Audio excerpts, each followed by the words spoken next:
Bienvenidos a la oficina de PGH, para nosotros es grato tener nuevamente tu atención. La historia narrada a continuación no pretende hacer apología al delito, solo tiene fines históricos e informativos.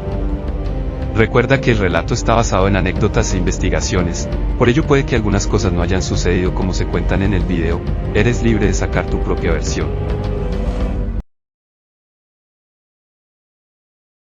En enero de 1988, el oficial retirado Germán Espinosa Rubio, conocido como el Indio, quien había militado en grupos de autodefensa, llegó procedente de Cali con el propósito de visitar a Fidel Castaño. Fidel recibió al Indio y lo hospedó en una de sus propiedades, ignorando sus macabros planes. En la mañana del 13 de enero de 1988, el Pecoso, un rufián duro de Cali, estacionó el coche bomba en el edificio Mónaco, el cual voló en 1000 pedazos tras el estallido. El objetivo del artefacto explosivo era ultimar al mágico de la empresa de Medellín, Pablo, quien salió ileso del atentado. El doctor se dedicó de inmediato a averiguar en los bajos fondos quién había sido el responsable de la bomba y pronto supo que el Indio era el perpetrador del hecho y que había planeado su crimen en una de las propiedades de Fidel Castaño. Este hecho volcó la furia del doctor en contra del clan Castaño. En 1989, se había recrudecido el enfrentamiento entre las autodefensas de Córdoba y Urabá con la guerrilla del ETL, en la zona del Alto Sinú y en el área limítrofe con Urabá. Para la época, la Organización Regional de las Autodefensas comenzaba a recibir el decidido apoyo de la sociedad, especialmente de sectores económicos e intelectuales. De la misma forma se comenzaba a presentar un fenómeno de deserción de guerrilleros quienes, en lugar de reinsertarse a la vida civil, se vinieron a prestar sus servicios a las filas de la autodefensa. De otra parte, el doctor accionaba un plan terrorista a gran escala, financiada en su totalidad por el mágico antioqueño en siniestra alianza con facciones guerrilleras, quienes le suministraban, entre otros asuntos, capacitación en técnicas en explosivos y tácticas terroristas. La sangrienta toma del Palacio de Justicia, el secuestro del líder conservador Álvaro Gómez Hurtado, la explosión en pleno vuelo de un avión de Avianca y numerosos asesinatos selectivos se le atribuyen a el doctor en su alianza estratégica con la guerrilla colombiana. En Medellín el secuestro de personas estaba a la orden del día. Años después el doctor crearía el movimiento político Antioquia Rebelde. Mientras lo anterior ocurría en el país, Fidel Castaño se consolidaba como el líder más destacado en la lucha contra el comunismo armado en la nación y como combatiente idóneo por naturaleza en contra de ese monstruo llamado PAES. Desde 1989 las autodefensas dieron comienzo a una sigilosa labor de inteligencia, tendiente a desarticular progresivamente la estructura criminal del doctor.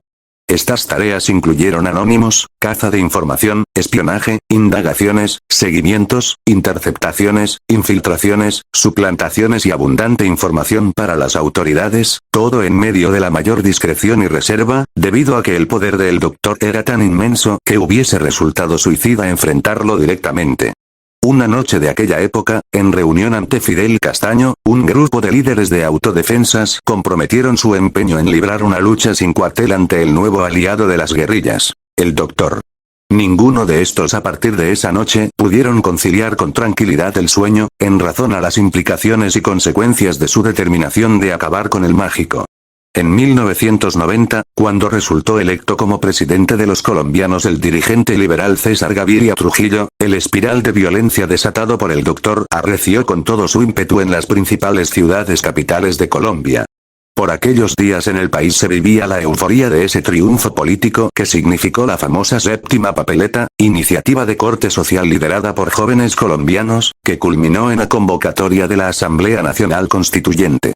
El anterior suceso político fue habilidosamente aprovechado por el doctor quien bajo el chantaje logró influir en las deliberaciones de la importante Asamblea Nacional, para que finalmente aprobara el mandato constitucional que prohibía la extradición de colombianos. A su vez, el señor Pablo le exigió al gobierno nacional la construcción de unas instalaciones especiales de reclusión, como condición para su voluntaria entrega. Resultado de ese chantaje fue la denominada cárcel La Catedral, ubicada en el municipio de Envigado, en las propias goteras de Medellín, a donde llegaría el flamante Cadelama. El 19 de junio de 1991. Ya recluido en su cárcel, el doctor contrata a un grupo de hombres del ala militar de la corriente de renovación socialista con el objetivo de asesinar, con la utilización de explosivos, al extinto mágico de la empresa de Cali Chesant Lon. Hecho que se filtra en el seno de los jefes de la empresa de Cali y culmina en la ejecución de 9 dirigentes de primera línea de la Coordinadora de Renovación Socialista, CRS, entre otros alias Arturito. Carmen Elisa Pereira alias La Paisa miembro de la Dirección Nacional. Carlos Arturo Ramos Minota, alias El Negro Domingo oriundo del puerto de Buenaventura y responsable del trabajo de masas. Aldemar Rodríguez Carvajal, alias Pacho, responsable militar de Cali. Estos ajusticiamientos fueron ordenados por el propio Sant. Lon. Después de haber sido acordados en una reunión realizada en el corregimiento de Pancé, del municipio de Jamundi en el Valle del Cauca, al occidente de Colombia, Fernando Galeano se había convertido en el más importante financiador de las autodefensas de Córdoba y Urabá y con ello en un incómodo personaje para el doctor, quien llama la atención de Galeano por su participación a favor de los grupos de ultraderecha en el país y su no apoyo a tumbar la extradición de nacionales colombianos. La adhesión y respaldo de Fernando Galeano a las autodefensas, le costó una horrible muerte, en las propias instalaciones de la cárcel La Catedral a manos del doctor.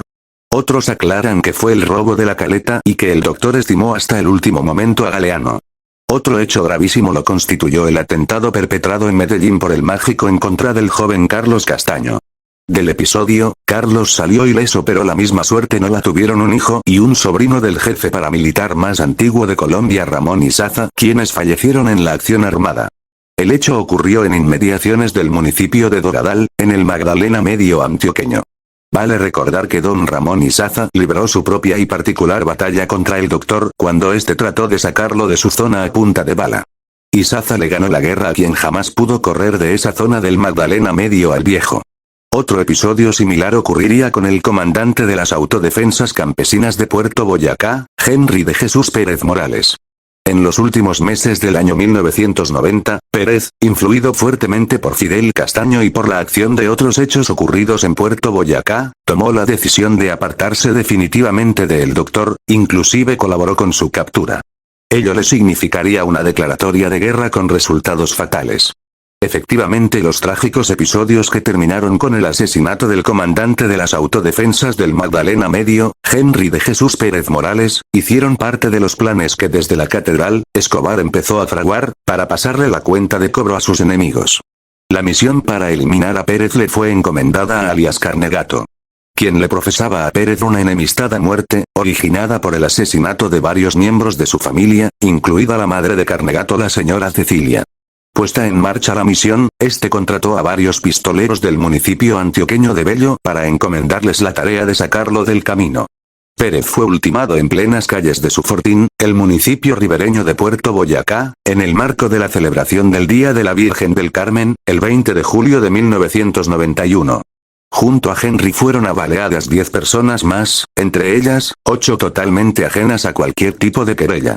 La muerte de Henry de Jesús Pérez produjo un gran impacto emocional en Fidel Castaño, quien sentía por él profundo respeto, aprecio y consideración. La reacción de Fidel fue de tal magnitud que, a partir de ese día, la confrontación entre las autodefensas de Fidel Castaño y las hordas criminales del doctor no tendría tregua ni cuartel. Fidel enfiló baterías para liquidar el aparato terror de Medellín con el doctor a su cabeza. Las ejecuciones sumarias continuaron su imparable carrera en Medellín, el Magdalena Medio, Bogotá y otros sitios del país. En 1992, cuando apenas si se reponían las autodefensas de Puerto Boyacá del sensible asesinato de su líder Henry Pérez, fue eliminado en una emboscada el nuevo comandante de esa organización Luis Eduardo Ramírez, fue ultimado al lado de su esposa Eliana Aranzales, quien también perdió la vida. Un bebé de 2 meses de nacido resultó gravemente herido y fue necesario amputarle la pierna derecha destrozada por una bala de fusil. La silenciosa guerra de las autodefensas contra el doctor cada día emergía más ante la opinión pública. Pablo no ahorraba esfuerzos para aniquilar personas muy importantes del movimiento de autodefensas campesinas. La situación imperiosa de hacer pública la declaración de hostilidades contra el mágico les planteaba a las autodefensas el enorme dilema de difundir la verdadera identidad de la organización enemiga del doctor, es decir, las autodefensas de Córdoba y Urabá, u optar por mantener ese nombre en reserva de la entidad que desde la ilegalidad libraría una guerra a muerte contra el mágico. Esta última alternativa fue la que finalmente se acogió como la más indicada, de ahí que a finales de 1992 y después de un largo y complejo proceso de confrontación armada con el doctor iniciado en las postrimerías de 1989, el país empezara a conocerlos con el nombre de Pepes o perseguidos por Pablo Es. La orden de resguardar detrás de los Pepes a la organización de las autodefensas fue emanada directamente por Fidel Castaño, por la siguiente razón. A finales de 1990 el Ejército Popular de Liberación, EPL, que actuaba en el eje bananero, acusaba un crítico momento en lo estratégico, causado por el avance militar incontenible de las autodefensas de Córdoba y Urabá en sus territorios. En vista de lo anterior, el EPL tomó la determinación de desmovilizar sus frentes y entregar las armas con la condición de que las autodefensas hicieran lo propio.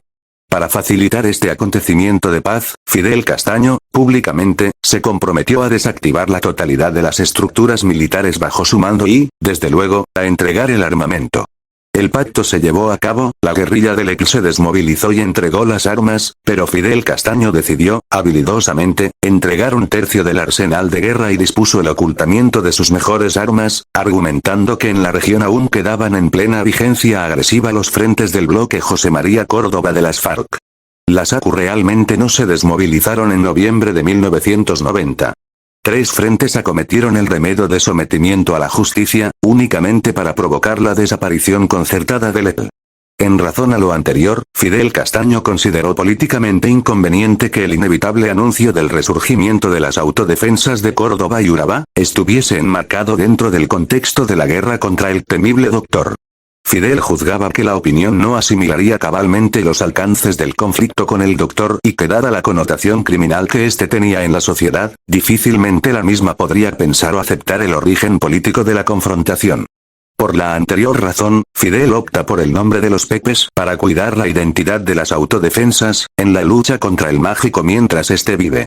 Como consecuencia de la presión de las autoridades y la opinión pública nacional y ante un inminente operativo de traslado de su sitio de prisión, el doctor se sintió amenazado y decide huir, en compañía de varios de sus lugartenientes de confianza, el 22 de julio de 1992. Pablo continuaba demostrando su enorme poder al desafiar de tal forma al Estado colombiano.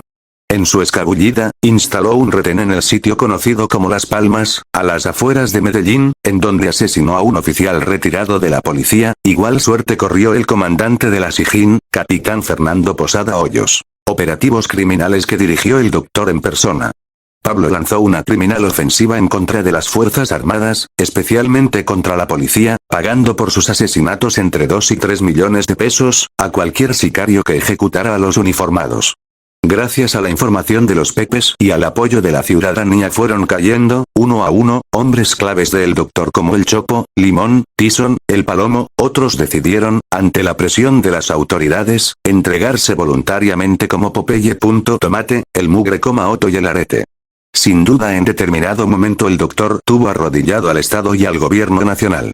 El temor que generaba su nombre era impresionante, porque tuvo a las Fuerzas Armadas, a las altas cortes, al Congreso de la República y a los gremios económicos de Colombia bajo el terror y la intimidación.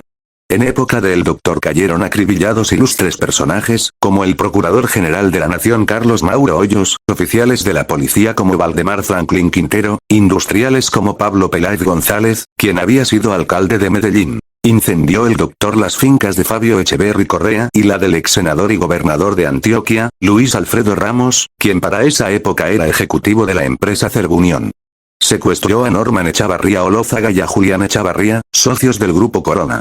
Uno de los hechos más sonados perpetrado por el doctor fue el secuestro de Diana Turbay, cometido el 30 de agosto de 1990, y quien fue asesinada en un intento de rescate el 25 de enero de 1991. El actual vicepresidente de Colombia, periodista Francisco Santos, también fue secuestrado, así como las señoras Maruja Pachón, viuda del inmolado dirigente liberal Luis Carlos Galán Sarmiento, y la señora Beatriz Villamizar.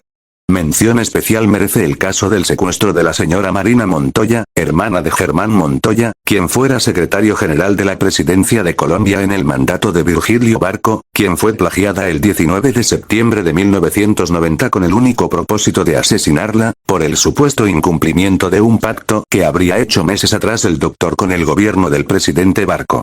Esa fue una época aciaga para Colombia, el doctor y sus hombres corrompieron con su dinero fácil a varias generaciones de colombianos. Era tanto el poder del doctor que coloquialmente se decía en las calles del país que cuando el capo estornudaba a Colombia le daba gripa. El 2 de diciembre de 1993, luego del apoyo de muchas personas, de esfuerzos de las fuerzas militares, en cabeza de la Policía Nacional, el doctor fue abatido en un techo de una casa del barrio La América, de Medellín. El grupo que asestó el golpe final se denominó el Bloque de Búsqueda, encabezado por el general Martínez y los mayores Guerrero, Aguilar y González. Este equipo logró acabar con el monstruo que tuvo en jaque al país desde 1989 hasta 1993. Posteriormente el ascendido coronel Hugo Aguilar, fue elegido gobernador de Santander y entre los últimos meses del año 2008 y el 2009 afrontó serias acusaciones por nexos con el paramilitarismo. La noticia de la muerte Fidel la recibió en compañía de sus hombres. Tuvo una sensación de alivio muy grande, esa noche muchos colombianos celebraron y pudieron dormir tranquilos. Muerto el mágico en 1993, los denominados Pepes se reinstalarían inmediatamente en Córdoba, ya con el mote de Autodefensas Campesinas de Córdoba y Urabá. Gracias por llegar al final del relato. No olvides suscribirte al canal y compartir el video. Hasta la próxima.